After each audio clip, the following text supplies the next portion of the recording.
This is Leicester Till I Die TV. Watch and subscribe on YouTube and listen on your podcast platform. Hi everybody, Jerry Taggart here. Now be sure to watch Chris and Leicester Till I Die TV by subscribing on YouTube and following them on social media for all the latest Leicester City news and information. Come on you foxes! Strap yourself in, because we're set up, switched on and ready to go.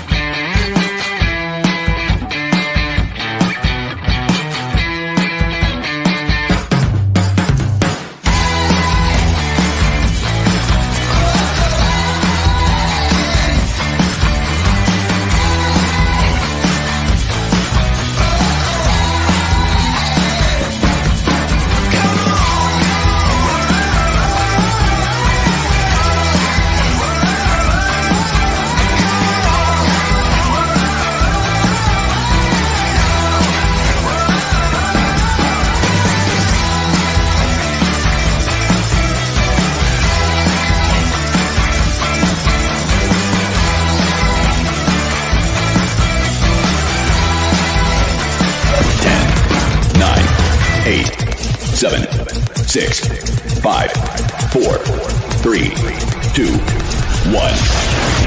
And it's live. Good evening, fellow Fox fans. It's match day. Yeah, I know it's a bit hard to believe in the midst of all this football, European Super League that shit going on. There is about to be a match breakout. Exciting, eh? Do you remember football?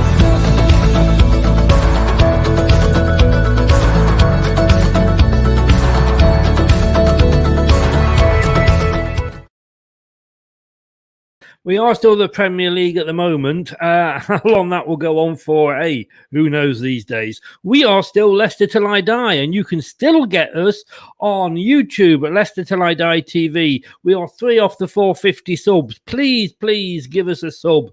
Let's get to that magic number. Facebook, Leicester Till I Die, the group, and Twitter at Leicester TID.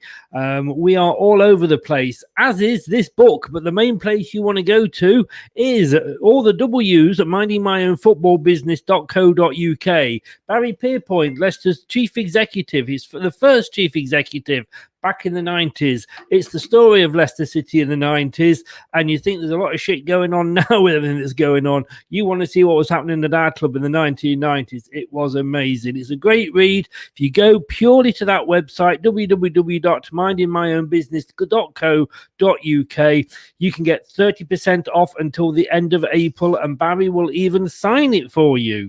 Well, I tell you what, talking about famous people, let's bring him in now. It is the one, the only Josh. Good evening, sir. Good evening, Chris. How are you, pal? Not so bad. A bit of football tonight at last. Yeah, it's like you say, it's been in the footballing world, it's been some week in it. So I think it were a case of, I mean, to be fair, while all the Super League talk were going on, it was a bit hard to get up for the game for tonight. I mean, Obviously now it's sort of gone back to say some sort of normality. It's we sort of know we've got something to fight for, whereas before we're thinking, well, are they going to get chucked out of the league or what? So it's I suppose just a case of it's taking each game as it comes, and it's in our own hands, isn't it? So. It is. And I mean, I can't believe it was only, 3 days ago when we were sat here having the conversation, pulling the, European Super League to bits. And to be totally honest with you, I've had longer wanks than that. What are you going to say? I mean, it was like, it's like, finding the woman of your dreams, taking her home for the night, then discovering it's the wrong time of month. I mean, it was all a bit of a wet squib, wasn't it? It was a bit of an anticlimax, but for me, I'm happy that it's all the teams are backed out for now. I don't think it's the end of it, if I'm being honest with you. I think it was a surprise that it sort of started and ended within. Started. I mean, the announcement was made then 48 hours later. It's sort of everyone's sort of backed out. So, but I don't think it's the end of it. I think there's something definitely set in stone, and they'll probably go away, reassess it, and then come back, I imagine. But it's just nice to have, like you say, normal football back. It's something to focus on, and keep us going, I guess. It is indeed, and we are playing a revitalised West Brom tonight, and you can pick it up on BT Sport. And if you, I'm sure there are other streams that we can't talk about available.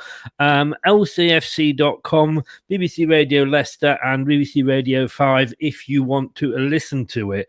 I've just got visions now. Whenever the match is on, I'm going to imagine you sat there in front of your computer falling asleep.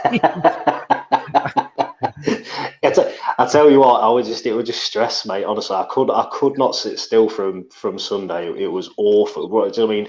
Like you said before, it weren't a memorable 90 minutes, so I think that made it even worse. And I think you know, just the build up before and during the day, and it was the worst kickoff time imaginable, especially for a semi-final, because you got to go all day thinking about it. But you know, hey, we got the job done, and it was all worth it in the end.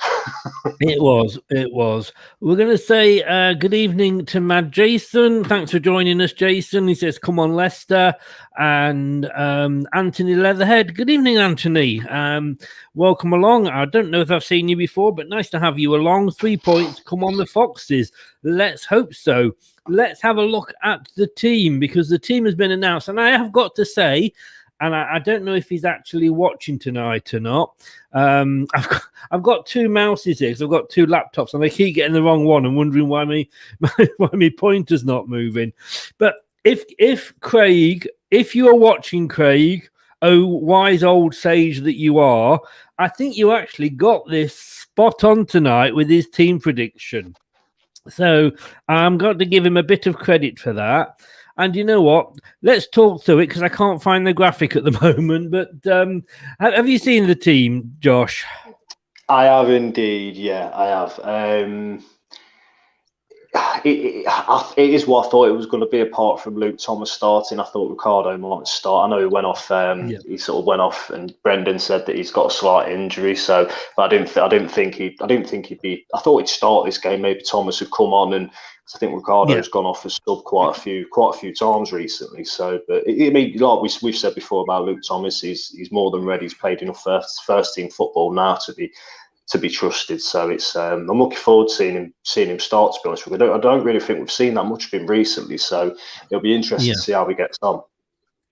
It is, and I mean, I think he's playing his favoured sort of three at the back, which can drop into a 5 if we're defensive, or a 3 if we're going forward.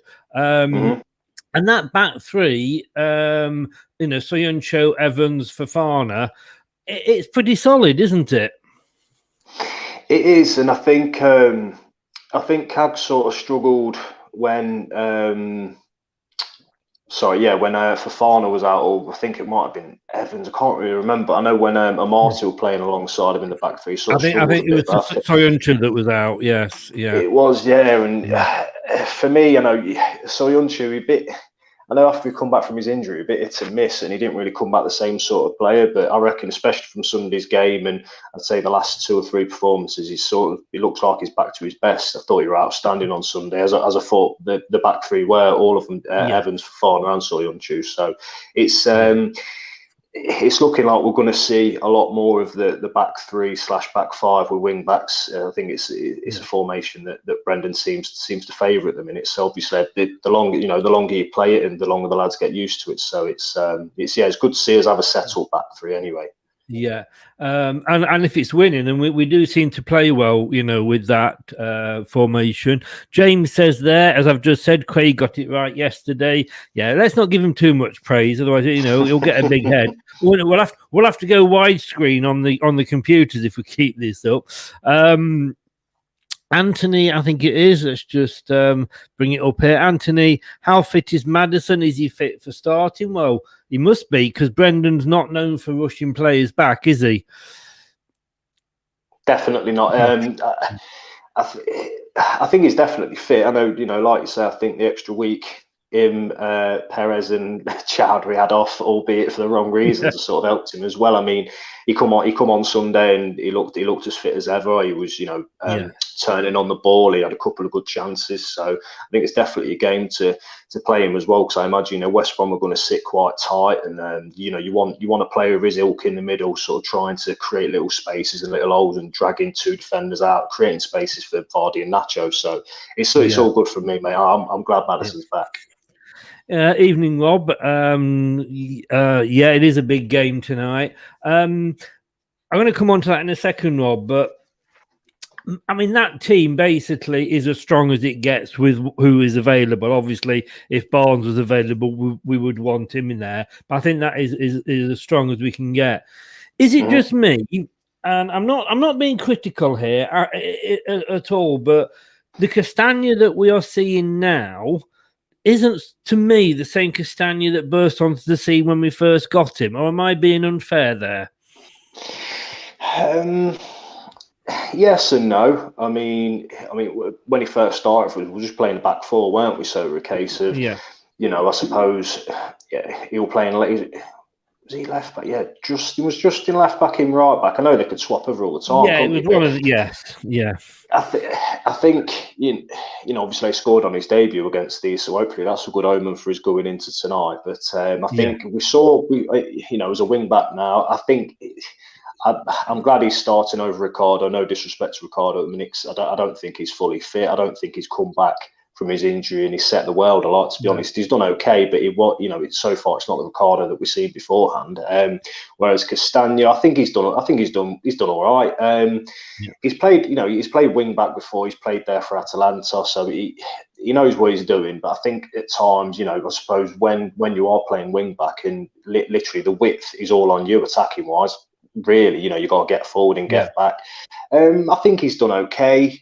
He's been a good signing for us overall. I really believe that he's not put a foot wrong. I'm certainly not being critical of him at all. I just sort of, maybe it was the fact that he started, he scored a goal within the first 20 minutes. I agree. Yeah, I think you're right. Because he started so well, like you say, he scored, and then I think he got an assist in the second game against Burnley. So I think he's been a solid signing, and hopefully he can pop up again tonight. That'd be good. And we've got a strong subs bench, which is nice to see. Ricardo's dropped down to the subs. Maybe that's, Brendan doesn't want to play him for the full 90. Amati Mendy, Chowdhury, Pratt, Albright and Perez under. A lot of those, not so long ago, were actually starting for us. Yeah, exactly. Even you can even look at Chowdhury. Really, there were a point where he was getting a lot of first team football. So I think we've gone from sort of 2 or 3 weeks ago having a bench that was, no disrespect to them, just full of the young kids. Really, I think we had 3 or 4 players on there, that had got maybe 2 appearances between them. So it's nice to have a strong bench, and God forbid, you go a goal down tonight. You look at the bench, you think, well, we could bring Perez on, Under's back, so he could come on and make a difference. So I think they've come back at the right time, especially at this point of the season. Yeah. Going back to there's a couple of points there. Castagna's struggling when he's on the left. I think, even Brendan said that. Tony, good evening. Very good point. I tend to forget James Justin, to be honest with you. I think because he's not played for so long, the poor lad. But yeah, to me, he's up there for player of the season, definitely. Rob is saying twice, he's saying he definitely wants to get this point across. Need to see more of Pratt. He's underrated. I think he's a bit, to me, like Inacho, he's not been given that run of games to prove himself. You got to think with Pratt as well. We've both said many times that we both really rate him, and I think he's been another really good signing for us. But you think you've hit the nail on the head there, Chris. Really, I think he's trying to sort of come into a midfield that is really hard to get into. You say, he could play central defensive mid, but when indeed he's fit, you're not getting in ahead of him. I suppose in that position as well, he's sort of got to try and push ahead of Mendy, or whether him and Mendy are on a level playing field, because Mendy's done really well for us this season when he's played. Attacking mid, obviously, you got Maddison, Perez can play there, and then unless he gets centre mid, where we sort of 9 times out of 10 it's Wilfred and Didi at CDM, and then Maddison and Tielemans sort of playing together. So it's hard for him, but again, he's not put foot wrong. It's just a case of he's unfortunately for him at the minute, he's just got 3 players like fit and starting that are just a slight bit better than him. So it's unfortunate for him, to be honest. Rob said there, and I said I'd come back to this point. We've got to keep fourth spot at arm's length. We have. I mean, we should send a huge, big, grateful thanks out to Newcastle and Brighton this week, who have done us massive favours. Thing is with Leicester, you're never sure whether they're going to be able to take advantage of what other teams have done for us in the past. We've seen the fact that other teams have done us a favour and then we've not taken advantage. That said, should the worst happen tonight, we're not going to be any worse off. But, we are a game, if we can win tonight, then that puts us 4 ahead of Chelsea. Yeah, I think possibly second is even out of reach for us now with Man United. I mean, they're 10 points ahead. They've won 5 on a trot, United. I can't see us, catching. I think it's third place, if I'm honest, that we are playing for. It is a must win, but it's two teams that need the points for different reasons. We want it because we are still going for that Champions League place and we need to cement that. They, of course, are trying to stay up. It's going to be a case of who wants it more. It is, and it sounds cliche, but you bang on the money there, mate. And I suppose I say we're sort of playing West Brom at a bit of a tricky time, to be honest with you. I think a lot of our fans will probably look at it and think, well, it's 3 points really, and in effect, looking at where we are in the table and they are, you're probably right to think that. But they've had some cracking results of late. They went and smashed Chelsea, albeit Chelsea had 10 men. But to go away Stamford Bridge and score 5 goals takes some doing. Oh yeah, It is, mate. It's going to be tricky. Like I say, we both need the points.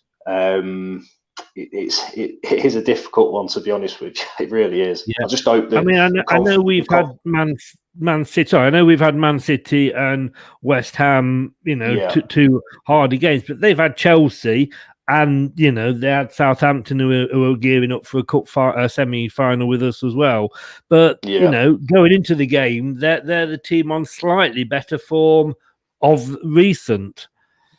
Definitely. I mean, even you look at their losses there. They've only lost by a goal each time, and they only conceded 2 against Chelsea. There's Chelsea have put more than that past many teams. So I think we're starting to sort of see not Allardyce football, because I think that's a bit disrespectful to them, to be honest with you. Because I thought against Chelsea they were absolutely outstanding. Some of the football they played brilliant. But it's sort of Big Sam sort of. I mean, we all know he's a very good defensive manager anyway. So I think it's going to be hard to break them down tonight. It really is. I think it's vital that we get the first goal, because if God forbid we do concede, then I think it could be a bit of a long night for us. I hope I'm wrong, but it's going to be tricky.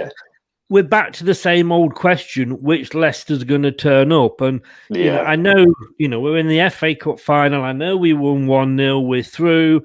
That was definitely one of those games where the result mattered more than the performance. It was a bloody good job because, as Craig said, we didn't get a performance out of them. But if you're going to do that in the league, you're going to be as we did against West Ham, we're going to be hit. And this isn't the West Brom that we beat 3-0 on the opening day of the season. Exactly, and like I say, they're picking up points now when it matters. Really, obviously they want to have won a few games, obviously earlier on in the season, and maybe they won't be in the position they are. But it's one of them where if we win tonight, then like you say, we're 4 points ahead of Chelsea, and I think we go 4 points ahead of West Ham as well. And it's business end of the season, mate. It's that horrible time again where you just, again, it sounds cliche, I know, but just take one game at a time. And even if it goes down to the last 3 games, I think we're strong enough to even get results in them last 3 games. So hopefully we're gonna do it this season. I think when you look at like Chelsea when they played Brighton and some of the recent Tottenham performances, and I know the last one was a bit different because it was just the first one post Mourinho.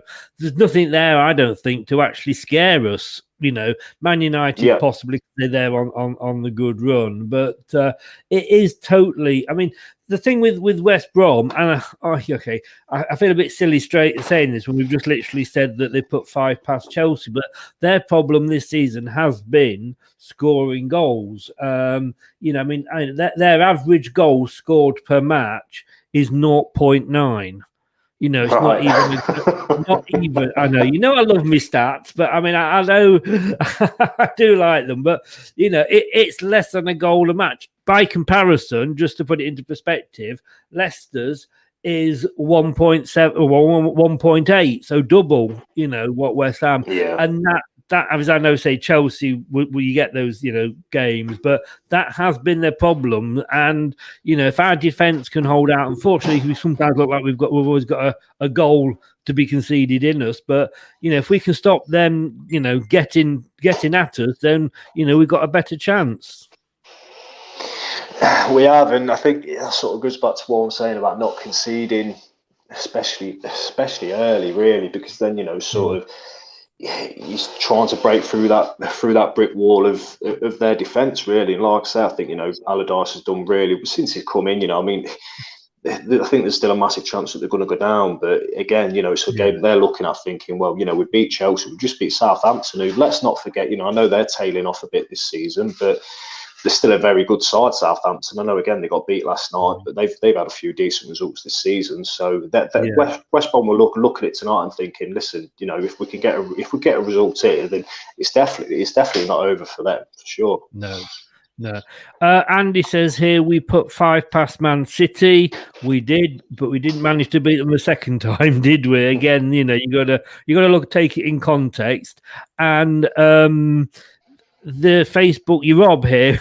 I mean, I've actually got visions now of Brendan Rodgers stood in front of the team in the dressing room as we talk now, saying, "Right, guys, I don't want any fannying about at the back tonight." Roast anything down. I'd love to be a fly on the wall if he's saying that. And I think Andy started a chant here. Oh, his name is Chris Forey and he only looks 43. I wish. We know he earns a bloody fortune and is a host of Leicester Till I Die TV. Thank you, Andy. We'll have to get that song on the terraces next season when we manage to get back, mate. The only wrong thing with that is I don't earn a bloody fortune. I'm not working, so donations, as it says below, any donations gratefully received. We do need to put the performance on, don't we? Because my worry tonight, Josh, is that they'll want it more than we do. We're in a cup final. We're in the top half of the league. They are fighting for their lives, and whilst they're up, whilst it's mathematically possible to stay up, they're going to be fighting for it. They are, and you go back to the Great Escape season for us. There were a time where everybody literally counted us out. So it's definitely doable. I'm hoping that this season that the players have reflected on last season and sort of the decline towards the end, especially after the COVID break, so to speak, and just completely tailed off. And hopefully that experience sort of will give them a bit of a kick up the arse. I think, right, this season, we need to get this job done here. We need to get the business done. Like you said, we've got an FA Cup final coming. That's something to look forward to. So hopefully, by the time we play Chelsea in the FA Cup final, that top four spots done for us. It's sealed, and then you go into that final thinking it's a really good chance of getting silverware. So I know I keep repeating this, and it's going to be cliche, but it's literally just taking a game at a time now. It's all in our hands. It really is. I'm not really paying much attention into what other teams around us are doing. Obviously, it's nice when they drop points like they have this week, and I think results have been kind to us. But it's just down to what we do. We keep winning. Nobody could stop us. So I think that's the sort of mindset that we all need to have, really. Anthony's saying there, 4-1 the Foxes, vital to get back in the goals. That'd be nice. Worry is for me. Worry is for me is we keep saying this game after game after game. This is the game when Vardy's going to get back in the goals. He's getting closer. He needs one to go in off his arse, doesn't he? Really, but that said, as long as he's providing them for Nacho, carry on, Jamie. Yeah, exactly. And as a two, they're working absolutely superb. And I've said this so many times, and we say that, Vardy ain't scoring, but he's still putting performances in, and that's all you can ask, really.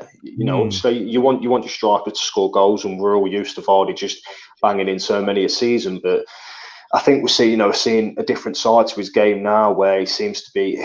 I think over the last couple of games, his pace seems to have picked up a little bit more. I know he missed a good chance on Sunday when, to be fair, he outran their defender and he showed that old bit of sort of Vardy pace, and then unfortunately he chipped it over the bar. And you think, well, an on-form Vardy just tucks that away. So, like you say, hopefully just anything, if it comes off his arse, if it ball whacks him in the face and goes in, I think he just needs that bit of luck just to get back on the goal sheet, on the goal and goal scoring sheet. I think what we've got to be wary of is the early goal. I mean, there was the game earlier, and Villa scored after it was still seconds. I don't think there was even a minute on the clock, and they scored. And that was against Man City. It's you have got to watch that early goal. What do you guys think he's saying here? Jake, good evening, Jake, of Thomas playing as wing back tonight. I don't think he's let us down. He's done that role a few times. He's done it in Europe and he scored. And I don't have any worries about him coming into the team at all. Not me either, mate. No, just quickly, not me either. I'm a really big fan of his. I think, for a young lad, and he got chucked in at deep end last season, when we played with Sheffield United, he started and then he got an assist within 20, 25 minutes. Yeah. So he's definitely got it in him. And as you say, he's not put a foot wrong for us so far in all of his games. He'll make mistakes. He's a young lad. He's going to, but no, he's been superb for us, and long may it continue. Yeah. TM, good evening, TM. Hi, guys. Good luck. And talking about things not lasting long, as we were at the top of the show, going to say good evening to Lee. How the devil are you, Lee? He keeps coming back on, bless him. Glutton for punishment. Yeah, 2-1. He's worded it well. It's going to be tough. Yes, it's going to be tough. Possibly tight as well, but we will definitely not go there. Something that Rob is saying here, Yori has been looking knackered lately, may need a break. I would love your thoughts on this, Josh, because I said this to my son the other day, is that, again, a bit with Castagna, maybe it's the fact that, you tend to sort of maybe judge how well a player is doing by how many mentions he gets from the commentator. But some of the times, the best players, the players that are having the best games, are those that aren't being mentioned because they are just getting on with the job. And I can remember that, season ago, it was like Tillemans, it was all. Now, I hardly hear him mentioned, but when you look at his stats at the end, you think, bloody hell, he's had a good game, Yeah. But he has been playing a lot, but I don't think he's necessarily any more tired than any other player. I don't think so. If anything, I think he's looking fitter than ever, to be honest. I'd say after the first lockdown and they had the COVID break, then we come back in June. I thought he looked a little bit of a different player, but I think, like you say, when he first came to us on loan, and then when we bought him and the way he started the season, creating so many assists, he was scoring goals, but he's adapted his game definitely now. I think he's such a massive player for us because he's box to box. He gets the ball off the defence. He's good at recycling the ball, and what's impressed me more, I'd say more so second half of this season, is he's a lot more aggressive than what he used to be. You see him flying into challenges. There were one on Sunday, I think it was in the first half, and Southampton was sort of on the break and sort of slid in on the ball and intercepted it. And again, it were a tough challenge, but we're seeing a lot more of that from him. He's massive for us. He really is. Yeah. And, he's a player, God forbid he gets injured, then he's one who we really, really would miss. He's I think it's one of them where, like you say, I think, some games you watch it and you hear the commentary and it's, you hear the name so many times and it just instantly subliminally sends into your head that they've had a good game. But it like you say, because he quietly goes about his business, gets the ball from the back, gets the attack going. He's massive for us. That goes without saying, definitely. Yeah. I have to mention this because I'm talking about players that haven't been mentioned. I know he's not playing today, but Ricardo, in the build-up to the goal against Southampton, Evans had a cheeky little chip to Ricardo, on the side. But that pass from Ricardo to Vardy, literally, it was like a snooker ball going right just down that line. It was, and it got overlooked a bit. But I'm thinking, my God, it didn't go. It literally was like bowling ball going down the alley. It was amazing pass. It's funny you say that. I watched the highlights again last night or night before. I can't remember, and I picked up on that. And I think the pass was that good. It sort of allowed Vardy that sort of extra time to drop his shoulder and turn his man. Had it come short or gone too far, obviously, then Vardy's either dropping deep to get the ball, or he's having to chase after it. So you're right, mate. I think again, unfortunately it went overlooked, but it was absolutely fantastic. And what a goal! I know Nacho second time of asking, but the build-up was awesome, really good. I still say though, and I mean, this is an amazing. Here we go, another stat for you. But Kelechi Iheanacho has scored 12 goals in his past 12 games for Leicester City, and I tell you what. And I know his first shot was going well wide, but it hit the player.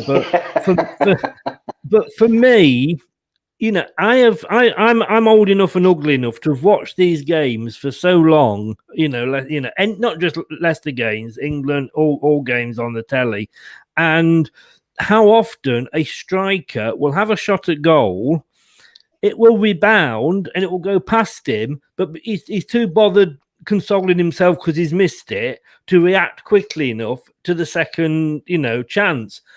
Iheanacho, he was there. He literally. Well, we saw it.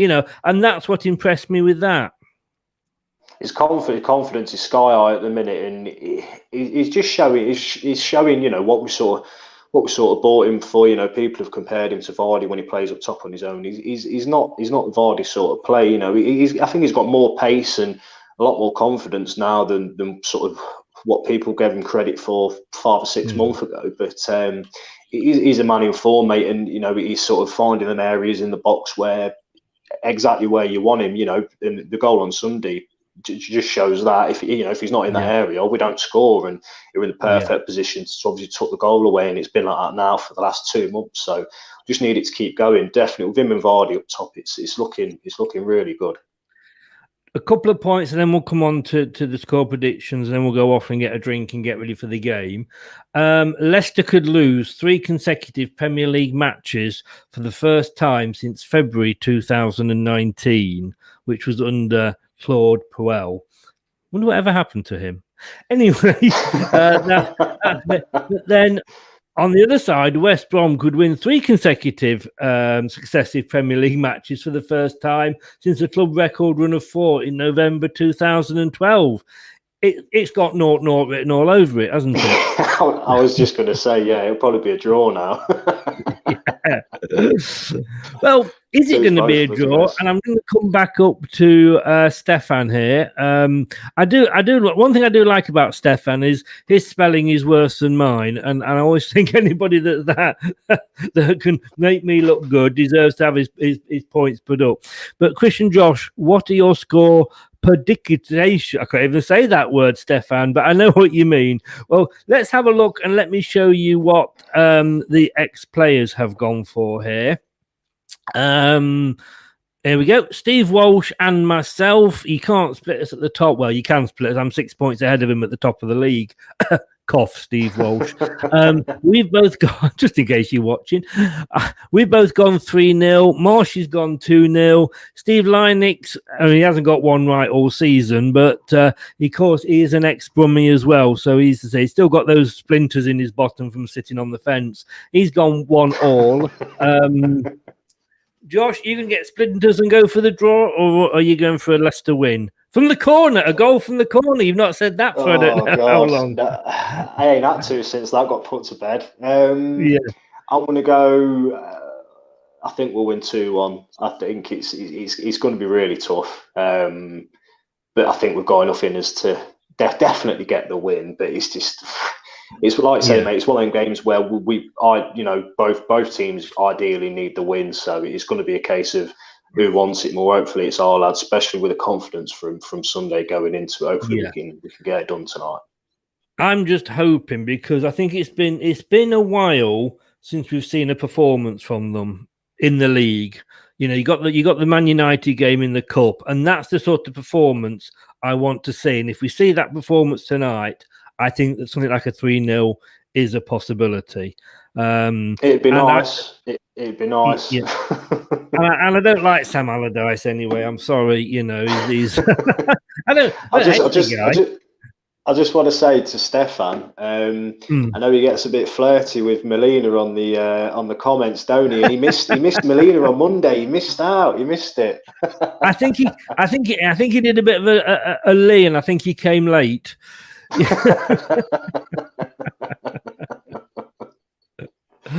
But if you can stay in the green room, I'm going to just say my goodbyes and I'll come and have a quick chat with you, Josh. Thanks very much. Enjoy the game. Here's to 3 points.